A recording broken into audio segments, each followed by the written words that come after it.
რამ გამოიწვია თევზის მასობრივი დახოცვა წალკის წყალსაცავზე ამ კითხვას პასუხი გარემოს დაცვითი ზედამხედველობის დეპარტამენტმა უნდა გასცეს.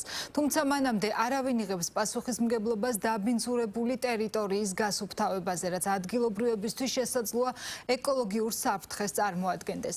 თევზის განადგურებას წალკელები უჩვეულოდ დაბალ ტემპერატურას უკავშირებენ. ყინვის შედეგად დაზიანებულია წლევანდელი მოსავალიც, განადგურებულია ბოსტნეული კულტურები და სიმინდის ყანები. რუსუდან ლოლაძისა და ირაკლი თელაურიძის რეპორტაჟი ქვემო ქართლიდან. წალკის წყალსაცავის ნაპირები ათასობით მკვდარი თევზითაა დაფარული. ათასობით კარასი წყლიდან ნაპირზეა გამორიყული. ნაწილი უკვე იხრწნება, ნაწილი კი კვლავ წყალში ტივტივებს. ადგილობრივები შიშობენ, რომ თუ შესაბამისი უწყებები დროულად არ ჩაერევიან, წალკა შესაძლოა ეკოლოგიური კრიზისის ეპიცენტრად გადაიქცეს. არა გახდა თევზის მასობრივი დახოცვის მიზეზი, ამ კითხვაზე პასუხი ამ დრომდე არ არსებობს. წყალსაცავის ირგვლივ მცხოვრები ადამიანები საკუთარ ვერსიებს გვიზიარებენ. არ ვიცი სავარაუდოდ ლაპარაკი არის, რომ რადიაცია იყო და არ ვიცი ახლა მე მაგის საქმეში ვერც ვერ ყვევი. რადიაცია იყო თუ მოგუდვა იყო თუ დენი იყო, წარმოუდგენ არავის არ აქვს სრულყოფილად. საშიში როგორ არ იქნება ახლა ფრინველებიც მიდიან თუნდაც ძაღლია, თუნდაც რაღაც რავი ცხოველებიც რა თქმა უნდა. საშიშია როგორ არ არის საშიში? მithumetes სამრაოდენობის. ზუსტად არ ვიცით რამ გამოიწვია, მგონია რომ მინდორი იყო შეწამლული, რადგან სწორედ მაშინ დაიხოცა თევზი, როცა წყლის დონემ მოიმატა და ნაპირზე მინდვრებში ამოვიდა. ალბათ შეწამლული იყო, მსგავსი შემთხვევა არასოდეს ყოფილა, გაოგნებული ვართ. მოსახლეობის დიდი ნაწილი მომხდარს ივნისის უჩვეულო ყინვებს უკავშირებს. მათი თქმით, ქვირითის დასაყრელად ნაპირთან გამოსულ კარას მოულოდნელმა სიცივემ მოასწრო. გაიყინა წყლის ზედაპირული ფენა. თევზმა ქვირითის დაღრა ვეღარ მოახერხა, შემდეგ კი ღრმა წყალს ვეღარ მიაღწია. პირველი შემთხვევა ასე მასიურად თევზი დახოცილი იყოს. სხვა ისეთ ცოტა რაოდენობა ყოფილა სხვა დროს დახოცილი. არასდროს არ გამიგია თევზია დახოცილი. არა, ნამდვილად. სიცივე ხო იყო და ქვირიც ვერ ყრიდა. და მოიწამლა ქვირითის გამო, იმიტომ დაიხოცა მეტი კი არაფერი. ყოფილა სხვა დროს მსგავსი. არა, ეგ პირველად მოხდა, ახლა აქანერაც ავარ. არც გამიგია დაჟეკ. მარტო ესა დედალი და კარასი და მამალი არა. ანუ დედალი თევზი დაიხო. მარტო დედალი, მამალი არა. ძალიან სიცივებით იყო და იმის გამო ვერ გამოვიდა ნაპირზე.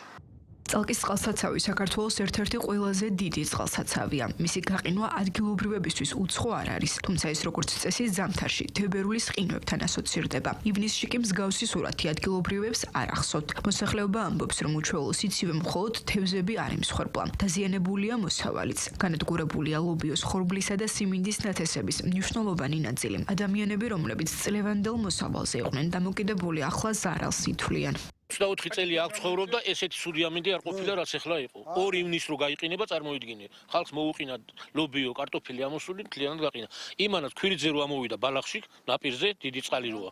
ამოვიდა ნაპირზე და ქვირითი უნდა დადოს. დადო და გაყინა და ვეღარ შევიდა. ნაპირები გაყინა უკვე. აქ წყალი, აქაც გაყინული იყო, ვანაში გაყინული იყო წყალი. ბევრია დახოცილი თევზი. ხო, რამე შავედი ვნახე, ნაპირზე ყრია ბევრი. ვაზი ჩემთან გამოსულია, ვაზი ახლა აქ სოფლებში ნაკლები აქვს, მე მაქვს.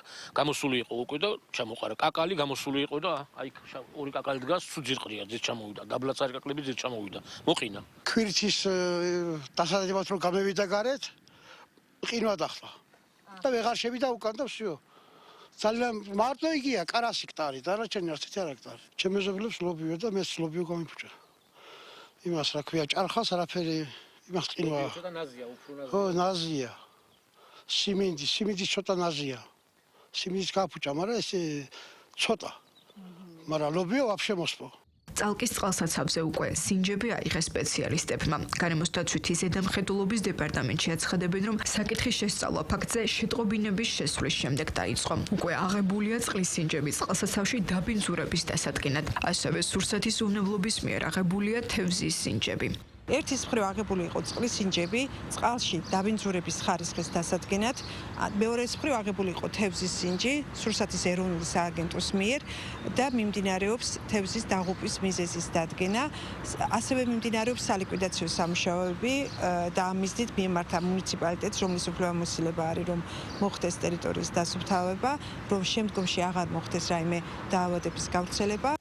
დღეს მათი მთავარი საზრუნავი წყალსაცავის სანაპიროზე დაგროვილი მკვდარი თევზია, რომელიც მზის ქვეშ იხრწნება და ყოველდღიურად ზრდის ეკოლოგიური საფრთხის მასშტაბს. ბინა იღებს პასუხისმგებლობას სანაპიროს გაწმენდაზე. ბინ უნდა შეაფასოს ის რისკები, რომელთა წინაშეც ადგილობრივი მოსახლეობა დგას. ამ კითხვებზე პასუხის მიღება ადგილობრივი ხელისუფლებისგან ვერ შევძელით. ისინი კომენტარის გაკეთებაზე უარს აცხადებენ, რომ გამოიწვია თევზის მასობრივი დახოცვა, ბუნებრივმა მოვლენამ, დაავადებამ თუ სხვა ფაქტორმა. პასუხები, რომლებსაც დღეს წალკა ელოდება, შესაძლოა გადამწყვეტი აღმოჩნდეს იმის გასარკვევად, აქვს თუ არა ქვეყანას საქმე ბუნების ერთჯერად მოვლენასთან, თუ ეკოლოგიურ საფრთხესთან, რომლის შედეგებიც ჯერ კიდევ წინ არის.